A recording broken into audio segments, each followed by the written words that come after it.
আসসালামু আলাইকুম। আরেকটি নতুন ভিডিওতে সবাইকে ওয়েলকাম জানাচ্ছি। আজ আপনাদের মাঝে একটি টিপস অ্যান্ড ট্রিক্স ভিডিও নিয়ে চলে আসলাম। আজ আপনাদের মাঝে খুবই গুরুত্বপূর্ণ একটি ভিডিও শেয়ার করব, যেটি জানা থাকলে আপনারা অনেক বেশি উপকৃত হবেন। এই কাজটি জানা থাকলে সংসারে হাজার হাজার টাকা খুব সহজে বাঁচাতে পারবেন। আর 99% মানুষই এই কাজটি জানেন না। এই কাজটি জানা থাকলে আপনারা অনেক বেশি উপকৃত হবেন এবং আত্মহারা হয়ে যাবেন খুশিতে। বন্ধুরা, এখানে দেখুন কিছু সোনা দেখতে পাচ্ছেন, আর এই সোনা দিয়ে আজ কিভাবে সোনা তৈরি করবেন সেই পদ্ধতিটি আপনাদেরকে আমি জানাবো। এই কাজটি জানতে ভিডিওটি ধৈর্য সহকারে পুরোটাই দেখবেন, উপকার পাবেন গ্যারান্টি। তাহলে চলুন দেখে নেওয়া যাক কিভাবে সোনা থেকে সোনা তৈরি করবেন। ভিডিওটি শুরু করার আগে আপনাদের কাছে রিকোয়েস্ট থাকবে, ভিডিওটি ভালো লাগলে একটা লাইক দিয়ে দিন। এমন সব নতুন নতুন টিপস ভিডিও পেতে চ্যানেলটি সাবস্ক্রাইব করে রাখুন। নতুন ভিডিওর নোটিফিকেশন পেতে বেল আইকনটি অন করে অল প্রেস করে রাখুন। এই ম্যাজিক্যাল জিনিসটি তৈরি করতে আমাদের প্রথমে লাগবে চা পাতা। চা পাতা শুধু চা খাওয়ার কাজে যে ব্যবহৃত হয় তা নয়, এটি বিভিন্ন কাজে ব্যবহার করা হয়। এই চা পাতার মধ্যে রয়েছে অ্যান্টিঅক্সিডেন্ট ও ক্যাফিন, যা বিভিন্ন কাজে আমরা খুব সহজে ব্যবহার করতে পারি। বন্ধুরা, আমাদের এখন যেটি করতে হবে, বড় একটি পাত্র নিতে হবে।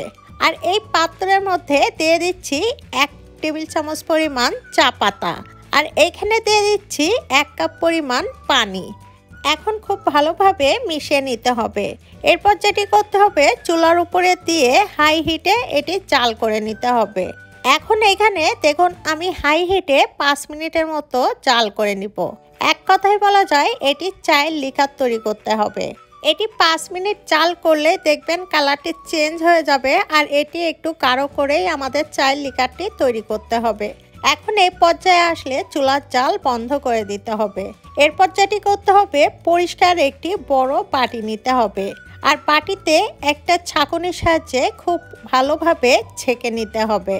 বন্ধুরা, এখানে দেখুন চায়ের লিকারটি তৈরি হয়ে গেছে। এখন এর সাথে আমাদের মেশাতে হবে আরেকটি উপাদান, আর সেটি হলো বেকিং সোডা। আপনারা এখানে খাওয়ার সোডা অথবা বেকিং সোডা, যে কোনো সোডা এখানে ব্যবহার করতে পারেন। এখানে দেখুন আমি দিয়ে দিচ্ছি আধা টেবিল চামচ পরিমাণ বেকিং সোডা। এখন এটি খুব ভালোভাবে মিশিয়ে নিতে হবে, আর এটি মেশানোর পর দেখবেন কালারটি একটু চেঞ্জ হয়ে যাবে। এখন খুব ভালোভাবে মিশিয়ে নিতে হবে। এরপর আমাদের আরেকটি উপাদান দিতে হবে, আর সেটি হলো হলুদ। এখানে দেখুন আধা টেবিল চামচ পরিমাণেরও কম হলুদ মেশাতে হবে। এখন বেকিং সোডা, চায়ের লিকার ও হলুদ একসাথে খুব ভালোভাবে মিশিয়ে নিতে হবে। ব্যাস, তৈরি হয়ে গেছে এই ম্যাজিক্যাল রেমেডিটি।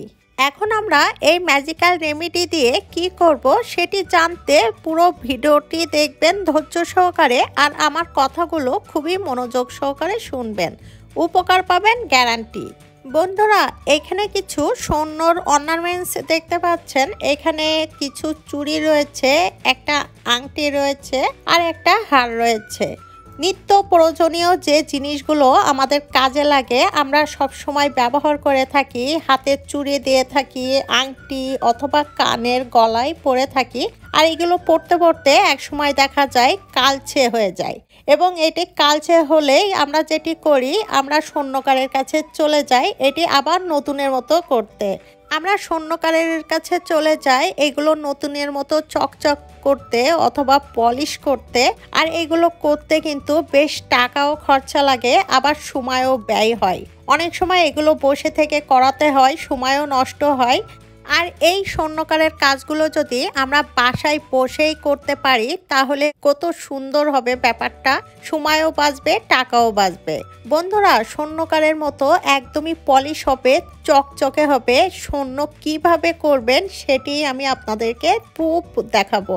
দেখুন এখানে আমার এই চুড়ি, চেন, আংটি এটি খুব ময়লা হয়ে গেছে। এগুলো সবসময় পরে থাকি, বিশেষ করে চেন পরলে দেখবেন কালচে হয়ে যায়, ঘেমে বেশি কালচে হয়। কাজ করতে গেলে হাতে চুড়ি পরা থাকলে অনেক কালচে হয়ে যায়। আর কালচে হয়ে গেলে স্বর্ণর কালারটিও চেঞ্জ হয়ে যায়, তখন পরলেও কিন্তু এটি মানায় না। আর তখন আমাদের ছুটে চলে যেতে হয় স্বর্ণকারের দোকানে। আজ থেকে স্বর্ণকারের দোকানে আর নয়, ঘরে বসেই খুব সহজে পলিশ করবেন। বন্ধুরা, এখন আমাদের যেটি করতে হবে, চায়ের লিকারের মধ্যে এই স্বর্ণগুলো দিয়ে দিচ্ছি। আর এটি অ্যাটলিস্ট আধা ঘন্টা রেখে দিতে হবে। আধা ঘন্টা পর ফিরে আসছি। আধা ঘন্টা পর ফিরে আসলাম। আর এখন আমরা যেটি করব, এইগুলো পরিষ্কার করব।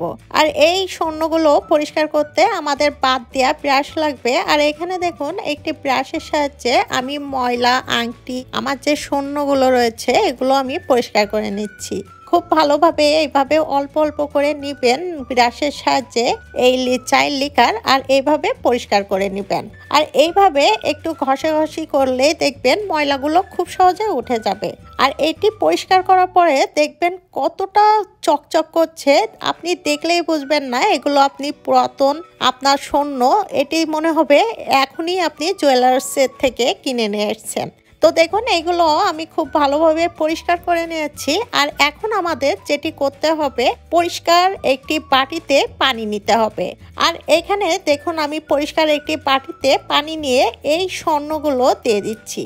এরপর যেটি করবেন, এইভাবে 1 থেকে 2 বার পানি চেঞ্জ করে আপনার ব্যবহৃত স্বর্ণগুলো খুব ভালোভাবে পরিষ্কার করে ধুয়ে ফেলবেন। এইভাবে পরিষ্কার করে ধুয়ে ফেলার পর যেটি করবেন, এই স্বর্ণগুলো যখন শুকিয়ে যাবে দেখবেন কতটা নতুনের মতো হয়ে গেছে। এখন এখানে আমি খুব ভালোভাবে ধুয়ে পরিষ্কার করে নিয়েছি। আর এরপর আমাদের যেটি করতে হবে, একটি কাপড় নিতে হবে, অথবা কিচেন পেপার থাকলে এরকম কিচেন পেপার অথবা পরিষ্কার কাপড় নেবেন। এরপর এইভাবে চেপে চেপে হালকাভাবে ড্রাই করে নেবেন স্বর্ণগুলো, যাতে করে পানিগুলো চুষে নেয়। একটু পরেই এইভাবে 1 মিনিটের মতো চেপে চেপে নেবেন, দেখবেন পানি চুষে নিবে আর এই স্বর্ণগুলো একদমই ড্রাই হয়ে যাবে। তো দেখুন, এখানে আমি পরিষ্কার করে নিয়েছি আর একদমই নতুনের মতো হয়ে গেছে। এখানে দেখুন, পানিগুলো শুকানোর পর আপনারা যখন নিজে করবেন আর দেখবেন তফাৎটা, স্বর্ণকারের কাছে গেলে যেমন পলিশ করলে পরিষ্কার করে দেয়, ঠিক তেমনই ঘরে বসে এই পদ্ধতিতে আপনারা করে নেবেন।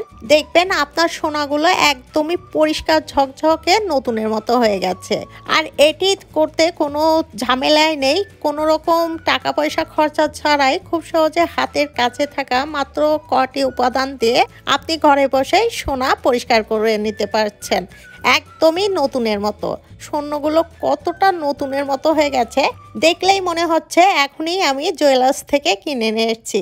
বন্ধুরা, আপনাদের ব্যবহৃত স্বর্ণগুলো আজকেই পরিষ্কার করে নতুনের মতো করে নিন আর আমাকে কমেন্টস করে জানাতে ভুলবেন না। আশা করছি আজকের টিপস অ্যান্ড ট্রিক্স ভিডিওটি আপনাদের ভালো লেগেছে এবং অনেকখানি উপকার পাবেন। দেখা হবে পরবর্তী ভিডিওতে, সেই পর্যন্তই সবাইকে ধন্যবাদ।